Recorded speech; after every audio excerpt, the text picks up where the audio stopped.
methane, which is produced from two sources primarily, from animal waste. 42nd US President speaks about climate change during a recent conference of the Clinton Global Initiative at the University of California, San Diego in California, USA. Former US President Bill Clinton candidly shared his concerns about global warming in a press conference. Mr. Clinton is the founder of the William J. Clinton Foundation, which promotes international causes such as AIDS prevention and climate change solutions. This Clinton Global Initiative conference brought together thousands of members of the public, along with supportive celebrities such as singer Mandy Moore and actors Drew Barrymore and Sean Penn. I think the manifestations of climate change in all probability will be the biggest environmental issue everywhere. I think there will be, in many parts of the world, major conflicts over water. And I think there will be food production issues. The previous decade had tripled the number of, in dollar terms, the losses from natural disasters of any previous decade, as measured by payouts on insurance policies.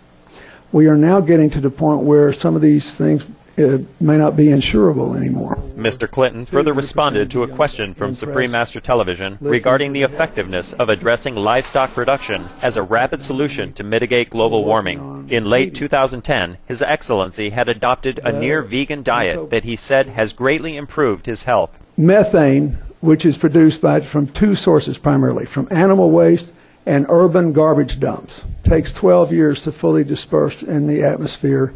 But by contrast, carbon dioxide can take 50 to 100 years to disperse in the atmosphere. So just in the last 2 months, climate change scientists have concluded that while looking at all their data about the destruction of the planet, we still need to try to reduce aggregate greenhouse gases 80% by 2050.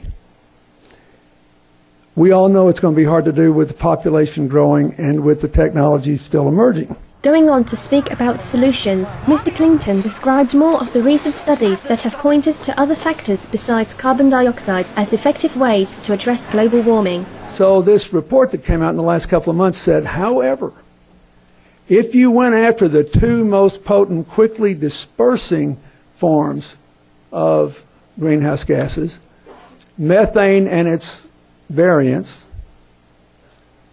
and black carbon, and you made an aggressive effort to get rid of them, or it went way down, then you might buy the entire world another 20 years to deal with the larger issue. And it's because it's so much cheaper to go after black carbon and methane, relatively speaking, than to change the whole structure by which carbon dioxide goes in the atmosphere. And I've spent a lot of time trying to do that. We appreciate Your Excellency Mr. Bill Clinton for your philanthropic endeavors, including those directed toward addressing climate change by reducing the warming agents that are also tied to animal raising. May we similarly join in efforts to such effective policies and lifestyles to restore the balance of our Earth. Tonight, volunteers. Do we have a group of volunteers in the house tonight?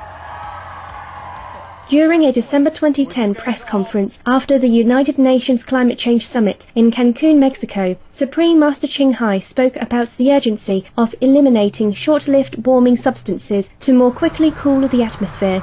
Scientists are now saying that we must take advantage of shorter-lived emissions like methane, which hits the atmosphere 100 times more than CO2 but disappear quickly in 9 or 12 years, while black carbon or soot disappears within a few weeks.